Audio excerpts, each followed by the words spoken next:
Hey, so how's everybody doing today? Thanks for tuning back into Driven by Machines.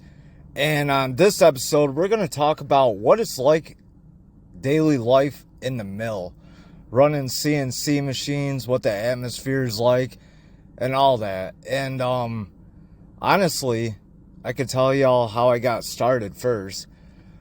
I've worked in the warehouse 10, 12 years, so basically my whole work life. And working in the warehouse, it's something that everybody could do. Everybody could throw shit in boxes, everybody could tape shit up, everybody hopefully can fucking read what's on the computer. And I did that for a while, and honestly I got tired of doing it because it's something that everybody's capable of doing. Now, when I left the warehouse, I went through a lot of odd jobs and shit like that until I got the courage to actually apply for a CNC machinist.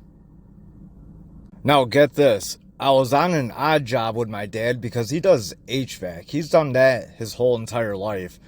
And we're going to this job. It was probably about a half hour, 45 minutes away. Well, when I was sitting in the truck, I was on Indeed going through jobs just like everybody else does. And the CNC job popped up.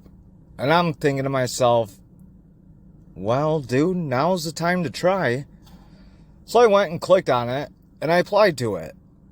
And not even 10 minutes later, the lady calls me back saying, hey, we're interested in hiring you. Can you come in for an interview? I was like, wait, what? She goes, yeah, we're impressed with your resume because you have a lot of mechanical background as well. Okay, cool. So, back to the odd job with my dad. I'm sitting there, we're getting the job done and everything and doing what we got to do. And Monday rolls around. Had to be there at, I think it was 9 or 10 o'clock in the morning. Got there, walk up to the building, I'm like, oh my god. And my anxiety just shot off the fucking wall. Because I've worked not just in warehouses too, but I've been through mills before, and every mill that I've been in, people are fucking assholes. They don't give a fuck about you or anything. And the one mill that I did work in, walked in through the doors, through the turnstiles and everything, and the floors were fucking falling apart. People were all over the place. There was broken windows and shit like that. And that job, I was there for about a year or so, and it just wasn't a good outcome because, A, nobody liked to train at all, and people didn't give a fuck. Okay, so which brings me back to the mill that I did apply. I got there at 9 or 10 o'clock in the morning, it was. Walked in, you have to put on your safety glasses, you have to have steel toes, and you have to have earplugs. Well, walking through there, this has to be one of the nicest places I've ever worked. Fuck, not even the mill itself is really fucking nice inside. And it has all cement floors. It has all your safety stuff all over the place. You're going through and you see these $250,000 machines sitting all over the place. Some are more than others. And I was like, wow, I really hope I could do this. Going through the walkthrough, talking to the guy and everything, and he's like, so how do you feel about it? Well, I stopped and looked at him, I'm like, I'm not sure. So, we get out to the door because the interview is over with, and he goes, so would you like to give it a try? I'm like, yeah, I'll give it a try. He goes, okay, good. You start the following Monday. Now, this is the Friday before that Monday. And telling my girlfriend that I got the job and everything, and I was excited because it was always something I've always wanted to do my whole entire life. And I've had a lot of people shoot me down for it, saying you can't do this, do that. Well, facts are, you fucking can do it. As long as you put in the effort and you give a fuck 110% every day. And we're getting through the weekend and everything, and then Monday comes around. And I bet y'all are wondering how Monday went. Well, let me tell you about it. I get there, my shift starts at 3 o'clock, so I was there around 2, fairly early because it was my first day. And get out of the truck, I'm walking into the mill, and my badge doesn't work. I'm like, fuck, dude, this isn't a good sign already. Well, somebody ended up letting me in. I go in through the doors, and I'm fucking lost because this place is huge, and they have a bunch of different cells all over the place, and I'm not sure where I have to go or who I have to talk to. Well, I get in, walk past the cafeteria, put my safety glasses on and my earplugs on, and I start walking. I'm walking around, fucking lost. Well, this kid comes up to me and says, "Hey, you started today?" I go, "Yeah." He goes, "All right, I'm your trainer." All right, so we walk back to the cell that we're supposed to be at, and I'm looking around, and I'm like, holy fuck, man. This shit looks difficult. Well, everybody knows your first day is never great. And we're sitting there going through, he's showing me paperwork, he's showing me all these different tools, and we're hitting like maybe 4 or 5 machines. He's explaining to me what each one of them does and what part of the part that we're working on that machine will do for it. So in other words, so like certain parts of that part that you work on, the CNC only mills a certain part of it. So it has to go from one machine to the next, so on and so forth, till it gets out the door, till it's all finalized and everything. And we're working on the first machine. He's sitting there telling me, "Okay, dude, this is how you gotta load it." So I take the part and I load it. And don't you know, didn't fucking work out the first time. And he's like, "Well, give it a few more tries, you'll get it. It's only your first day." I'm like, alright, cool. Well, not knowing anything about CNC machines at all or anything, and when someone's talking to you about offsets, negatives, positives, how far the tool cuts down into the part, and what that tool path is, and all that, and I'm like, okay, now I'm completely fucking lost. So I was sitting there trying to understand what he was telling me, but it was difficult. And I brought in my notebook, sitting there writing it down and looking back at it. But I think the whole problem with that training was because it's easier to train somebody if you're on one machine at a time.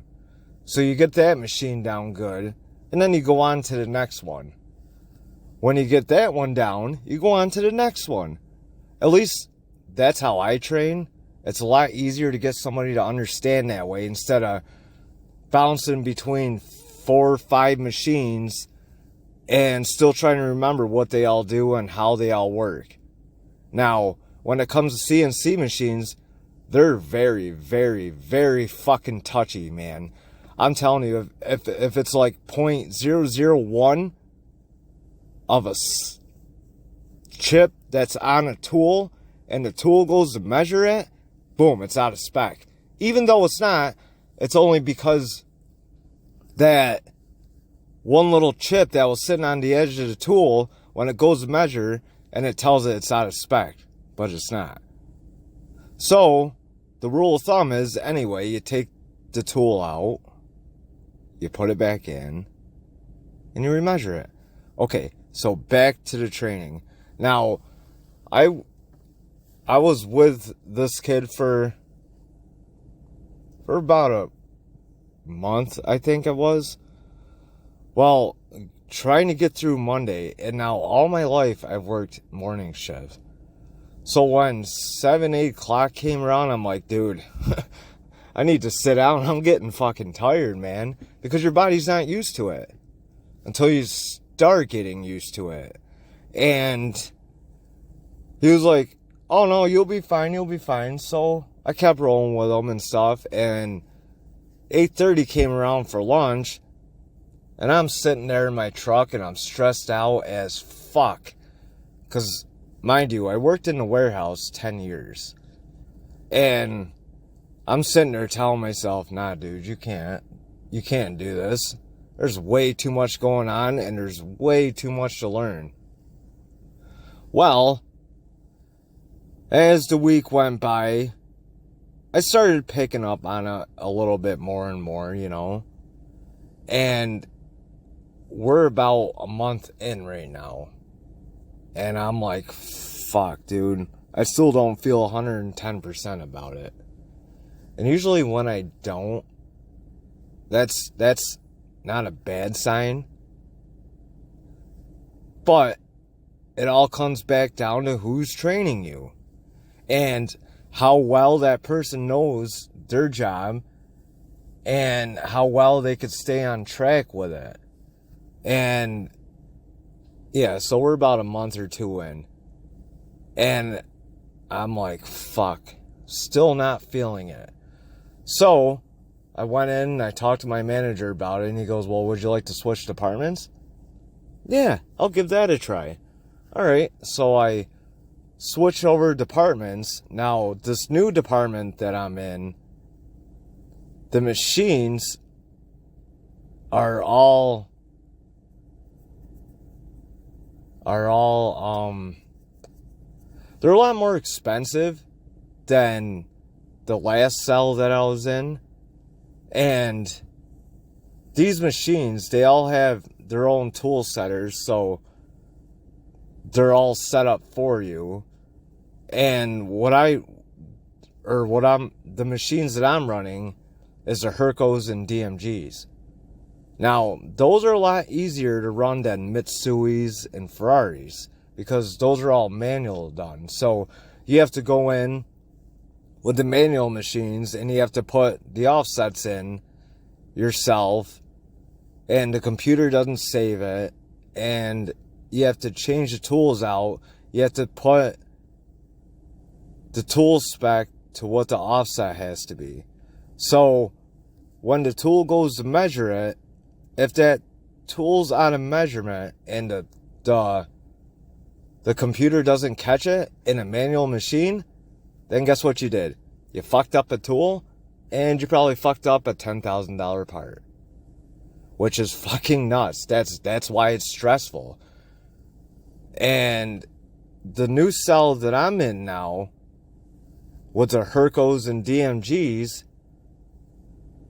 they're a lot more easier to understand, but it's also a lot faster paced too. Because I deal with like 60 plus tools a night, every day, 6 days a week. And with the Hercos, they got these chip trays that sit underneath. And then you got your coolants in the back. And then you got your oils that you need to fill. Now,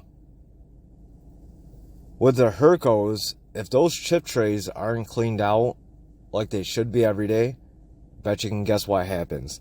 They fucking flood like a motherfucker all over the place. And it is a fuck to clean up. Now, to remind you guys, I'm in a new cell with a new trainer. And that was the first thing I've seen. And he goes, see what happens when you don't clean the chip trays out? Yeah, they flood. And they flood a lot. And when I was training with this new guy, he had to be like one of the best trainers I have ever worked with. Probably out of every job I've ever had, he was the best one. And he was going through everything, like to start off.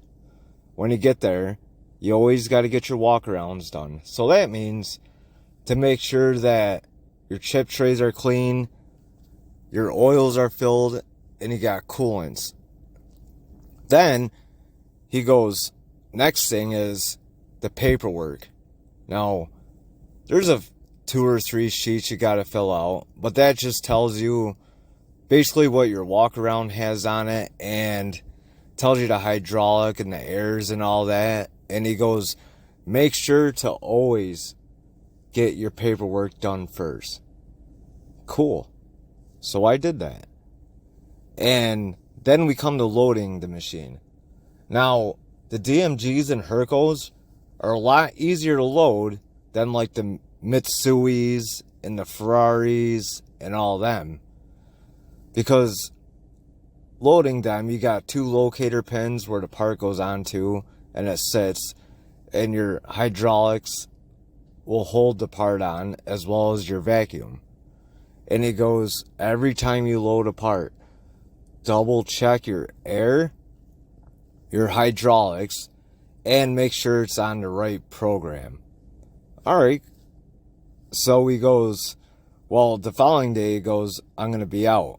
So it's going to be you and a few other guys in here.